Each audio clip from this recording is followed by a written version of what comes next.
Sir କ'ଣ କହିବେ ଆପଣ ଅନଶନରେ 2 ଦିନ ବସିଲେଣି ଆମେ ତ ଗୋଟେ ଦିନ ବସି ପାରିବୁନି କିନ୍ତୁ ଆପଣ 2 ଦିନ ହେଲାଣି ବସୁଛନ୍ତି। ଆଜି 3 ଦିନ ହେଲା କାହିଁକିନା ପ୍ରଥମ ଦିନ ମୋର ଯେହେତୁ ମୋର ବୋଉର ଦେହାନ୍ତ ହେଇଥିଲା ମୁଁ ସେଦିନ ମଧ୍ୟ ଉପାସ ଥିଲି କିନ୍ତୁ ଗତକାଲି ଯେହେତୁ ଗୋଟେ ଡାକ୍ତର ଯାଇଥିଲା ଡାକ୍ତରକୁ ବନ୍ଦ କରିପାରିଲୁନି ଆଜି ତୃତୀୟ ଦିନ ଚାଲିଛି କିନ୍ତୁ ମୋ କହିବା କଥା ଯେ ଯେଉଁ ଅଭିଭାବକ ମହାସଂଘର ଏ ଯେଉଁ ଦାବି ହେଉଛି ଯେ ପାରଦର୍ଶୀ ପୋର୍ଟାଲକୁ ବନ୍ଦ କରିବା ପାଇଁ ଯେଉଁ ମସୁଦା ଚାଲିଛି ସରକାରଙ୍କର ତାଥିରୁ ନିବୃତ୍ତ ରୁହନ୍ତୁ କାହିଁକିନା ପାରଦର୍ଶୀ ପୋର୍ଟାଲ ମାଧ୍ୟମରେ 56,000 ପିଲା ଓଡ଼ିଶାରେ ପଢ଼ୁଛନ୍ତି ଏ ବର୍ଷ 30,000 ପିଲା ପଢ଼ିବେ 90,000 ପିଲା ଯଦି ଓଡ଼ିଶାରେ ଏ ବର୍ଷ ପଢ଼ିବାକୁ ଆଗକୁ ବଢ଼ିବେ ତାହେଲେ ଓଡ଼ିଶା କେତେ ଆଗକୁ ବଢ଼ିବ କୁହ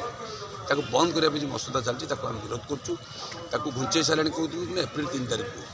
ଏପ୍ରିଲ 2ରୁ ପିଲାମାନେ ପାଠପଢ଼ା ଆରମ୍ଭ କରିବେ ଖଡ଼ି ଚୁଇଁବେ ଏପ୍ରିଲ 3ରୁ କେମିତି ରେଜିଷ୍ଟ୍ରେସନ୍ କରିବେ ତାହେଲେ ରେଜିଷ୍ଟ୍ରେସନ୍ କରି 2 ମାସ ପରେ ଏମାନେ ଗରିବ ପିଲା ବୋଲି କ'ଣ 2 ମାସ ପରେ ପାଠ ପଢ଼ିବେ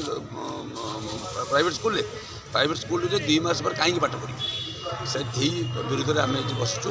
70 ଦିନ ଦେଲେ ରେଜିଷ୍ଟ୍ରେସନ୍ କରିବାକୁ ପ୍ରାଇଭେଟ୍ ସ୍କୁଲକୁ 70 ଦିନ ଦେଲେ ଅଭିଭାବକ କେଉଁଠି ନ୍ୟାୟ କଥା ମୋତେ କହିଲେ ଯେଉଁମାନେ ସଂସାର ସବୁଠାରୁ ଚାଲାକ ଲୋକ ସ୍କୁଲ କରିଛନ୍ତି ତାଙ୍କୁ ଦେଲେ 70 ଦିନ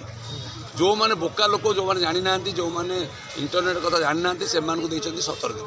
ତ କେଉଁଠି ନା କେଉଁଠି ପ୍ରାଇଭେଟ୍ ସ୍କୁଲକୁ କେମିତି ଏଥର ଆର୍ଟି ପିଲା ନ ଯିବେ ତା ବୁଦ୍ଧି ଖର୍ଚ୍ଚ କରାଯାଇଛି ଏବଂ ତାଙ୍କୁ ଯେଉଁ ପଇସା ପତ୍ର ଦିଆହେଉଛି ସରକାର ଦେଉଛନ୍ତି ତାଙ୍କର ଲସ୍ ହେଉଛି ବୋଲି କହୁଛନ୍ତି ସେ ଲସ୍କୁ ରିକଭରି କରିବାକୁ ସେକ୍ରେଟାରୀ ଶାଳିନୀ ପଣ୍ଡିତ ଜ୍ୟୋତି ମିଶ୍ର ଦାୟିତ୍ୱ ନେଇଛନ୍ତି ତାଙ୍କର ବହୁତ ତାଙ୍କୁ ଭଗବାନ ସଦ୍ବୁଦ୍ଧି ଦିଅନ୍ତୁ ତ ଏଇ ଯେଉଁ ଅଭିଭାବକ ବିରୋଧୀ ଯେଉଁ କାର୍ଯ୍ୟକ୍ରମ କରୁଛନ୍ତି ତାକୁ ଭଗବାନ ଦଣ୍ଡ